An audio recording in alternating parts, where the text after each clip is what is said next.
Hello दोस्तों, नमस्कार। कैसे हो आप लोग। आज मैं आपके सामने नई वीडियो लेकर आया हूँ। लेक्चरर का दूसरा टॉपिक माध्यमिक शिक्षा आयोग, मुदालियार आयोग। ठीक है, कल हमने राधा कृष्ण आयोग पढ़ा था और आज हम पढ़ेंगे मुदालियार आयोग। ठीक है, ये सिलेबस है। सिलेबस में देखिए, कल का टॉपिक था हमारा राधा कृष्णन आयोग और आज इसके बाद कौन है, मुदालियार आयोग। ठीक है, तो वीडियो स्टार्ट करते हैं। हम सीधा पढ़ाई की ओर चलते हैं। माध्यमिक शिक्षा आयोग, ठीक है, मुदालियार शिक्षा आयोग। ठीक है, मुदालियार शिक्षा आयोग 1952-53। ठीक है, भारत की स्वतंत्रता के बाद माध्यमिक शिक्षा की गुणवत्ता में सुधार के लिए 1952-53 में माध्यमिक शिक्षा आयोग का गठन किया गया था। इस आयोग के अध्यक्ष डॉक्टर ए लक्ष्मण स्वामी मुदालियार थे, इसलिए इसको मुदालियार आयोग भी कहा जाता है। वह मद्रास विश्वविद्यालय के वाइस चांसलर थे। यह आयोग 6 अक्टूबर 1952 को स्थापित किया गया था और अगस्त 1953 को रिपोर्ट प्रस्तुत की गई थी। इसे माध्यमिक शिक्षा आयोग, सेकेंडरी एजुकेशन कमीशन भी कहा जाता है, क्योंकि इसका कार्य माध्यमिक स्तर की शिक्षा व्यवस्था संरचना की जांच करना और तत्कालीन समस्याओं का पता लगाकर इसके संदर्भ में भारत सरकार को आवश्यक सुझाव देना था। मुदालियार शिक्षा आयोग की जांच के विषय, ठीक है, जांच के विषय, टर्म्स ऑफ रेफरेंसेस। तो आयोग की नियुक्ति का मुख्य उद्देश्य देश में प्रचलित माध्यमिक शिक्षा प्रणाली की जांच करने के साथ साथ इसके पुनर्गठन और सुधार के लिए सुझाव देना था। आयोग से निम्नलिखित विषयों पर सुझाव देने को कहा गया था। पहला है माध्यमिक शिक्षा के समस्याओं का अध्ययन करना और उन्हें दूर करने के उपाय खोजना। दूसरा, प्रणालियों का अध्ययन करना और उनमें सुधार के लिए सुझाव देना। तीसरा, विद्यार्थी अनुशासन की समीक्षा करना और उनमें सुधार के लिए सुझाव देना। चौथा है माध्यमिक शिक्षकों के वेतन और सेवा शर्तों का अध्ययन करना और उनमें सुधार के लिए सुझाव देना। पाँचवें है माध्यमिक शिक्षा के उद्देश्य, पाठ्यक्रम और शिक्षण स्तर का अध्ययन करना और उनमें सुधार हेतु सुझाव देना। और छठा है माध्यमिक शिक्षा के प्रशासन में संगठन का अध्ययन करना और उनमें सुधार हेतु सुझाव देना। अब आते हैं 1953 के मुदालियार आयोग की सिफारिशें और सुझाव। ठीक है, डॉक्टर A.N. बसु को इस आयोग का सचिव नियुक्त किया गया। आयोग के कुछ सदस्य ऐसे भी थे जो देश के विभिन्न भागों में भ्रमण करते थे। विभिन्न राज्यों की सरकारों ने आयोग को पूरा समर्थन दिया। आयोग ने माध्यमिक शिक्षा की देश की समस्याओं का अध्ययन किया और फिर 29 अगस्त 1953 को अपनी रिपोर्ट प्रस्तुत की। उस रिपोर्ट में निम्नलिखित बातें कही गई थी। पहला है माध्यमिक शिक्षा के दोष। ठीक है, दोष क्या क्या हैं माध्यमिक शिक्षा के? संकीर्ण और एक तरफा पाठ्यक्रम। ठीक है, ये इसका दोष है। जीवन से अलग है, ये भी दोष है। शिक्षण के दोषपूर्ण शिक्षण विधियाँ हैं। अंग्रेजी शिक्षा का माध्यम है। परीक्षा की दोषपूर्ण प्रणाली है। भीड़ भाड़ वाली कक्षाएँ हैं और अनुशासन की अभाव। इसमें क्या है, अनुशासन का अभाव भी है। ये क्या है, सभी माध्यमिक शिक्षा के दोष है। ठीक है, अब माध्यमिक शिक्षा के उद्देश्य।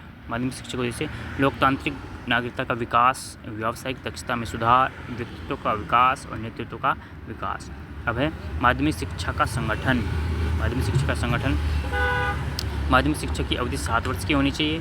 यह शिक्षा 11 से 17 उम्र की विद्यार्थियों के लिए होनी चाहिए। ठीक है, 7 वर्ष की मतलब 6 से लेकर 12 तक, 6 वर्ष की अवधि है। 7 वर्ष की अवधि है, 6 से कक्षा 12 तक की। ठीक है, यह शिक्षा 11 से और 17 उम्र की विद्यार्थियों के लिए होनी चाहिए। यह 2 भागों में विभाजित हो। 3 वर्षीय जूनियर माध्यमिक में 6 से 8 तक और 4 वर्षीय उच्च माध्यमिक 9 से 12 तक। ठीक है, माध्यमिक विद्यालयों की इंटरमीडिएट कक्षाओं को समाप्त कर देना चाहिए। 11वीं कक्षा को माध्यमिक विद्यालयों से जोड़ देना चाहिए। 12वीं कक्षा विश्वविद्यालय शिक्षा से जोड़नी चाहिए। आयोग ने 3 वर्ष की स्नातक डिग्री कोर्स का सुझाव दिया। बहुउद्देशीय विद्यालयों की स्थापना की जानी चाहिए। ग्रामीण विद्यालयों में कृषि शिक्षा की सुविधाओं का विस्तार किया जाए। बड़े शहरों में प्रौद्योगिकी संस्थान खोले जाए। विकलांग विद्यार्थियों के लिए अलग से विशिष्ट विद्यालय खोले जाएँ। बालिकाओं के लिए अलग से बालिका विद्यालय खोले जाएँ। अब माध्यमिक शिक्षा का प्रशासन और वित्त। पहले प्रत्येक राज्य में राज्य शिक्षा सलाहकार बोर्ड की स्थापना की जाए। प्रत्येक राज्य में माध्यमिक शिक्षा बोर्ड का गठन किया जाए। तकनीकी शिक्षा के लिए सभी राज्यों में तकनीकी शिक्षा बोर्ड की स्थापना की जाए। विद्यालयों को मान्यताओं देने संबंधित मानकों का कठोरता से पालन किया जाए। माध्यमिक विद्यालयों को दिया जाने वाला दान आयकर से मुक्त होना चाहिए। विद्यालय के निरीक्षण के लिए उचित संख्या में निरीक्षणकर्ता की नियुक्ति की जाए। विद्यालयों का निरीक्षण उचित समय अंतराल के दौरान किया जाए। अब भाषाओं का अध्ययन। भाषाओं का अध्ययन में पहले हिंदी को विद्यालय स्तर पर अनिवार्य विषय के रूप में पढ़ाया जाए। ठीक है, ये किसका है? मुद्रालय आयोग। ठीक है, हिंदी को विद्यालय स्तर पर अनिवार्य विषय के रूप में पढ़ाया जाए। अंग्रेजी को भी माध्यमिक स्तर पर अनिवार्य विषय के रूप में पढ़ाया जाए। माध्यमिक विद्यालयों के पाठ्यक्रम में संस्कृत को स्थान दिया जाए। माध्यमिक स्तर पर संस्कृत के अध्ययन को प्रोत्साहित किया जाए। तो इस आयोग में, मुद्रालय आयोग में 2 लैंग्वेज फार्मूला की बात की गई है। ठीक है, 2 लैंग्वेज फार्मूला की बात मुद्रालय आयोग में की गई है और 3 लैंग्वेज फार्मूला की बात इसमें कोठारी कमीशन में, कोठारी आयोग में की गई है। ठीक है, और आते हैं माध्यमिक स्तर की पाठ्य पुस्तक।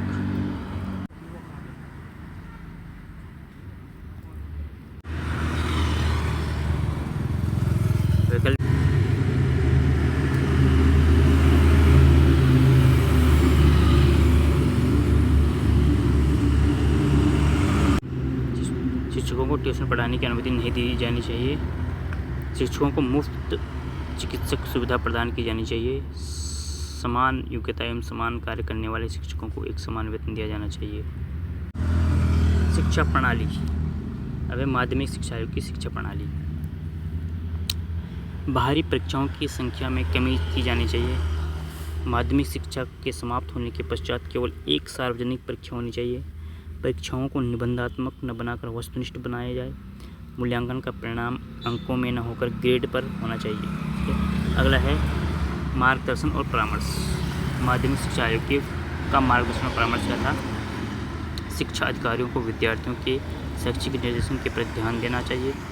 विद्यार्थियों को व्यवसाय के विषय में सूचना देने के लिए विद्यालय में समय समय पर करियर कॉन्फ्रेंस का आयोजन किया जाना चाहिए। विद्यार्थियों की सहायता के लिए विद्यालय में निर्देशन एवं परामर्श अधिकारियों की नियुक्ति की जानी चाहिए।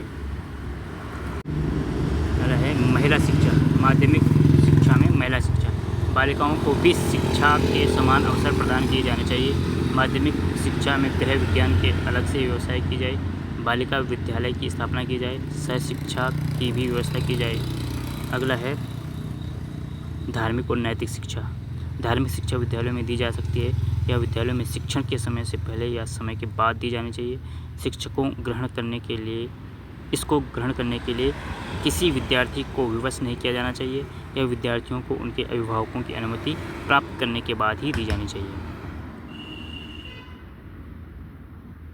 हाँ, तो साथियों आज के लिए इतना ही। आगे क्लास कर लेंगे, बहुत लंबी हो जाएगी।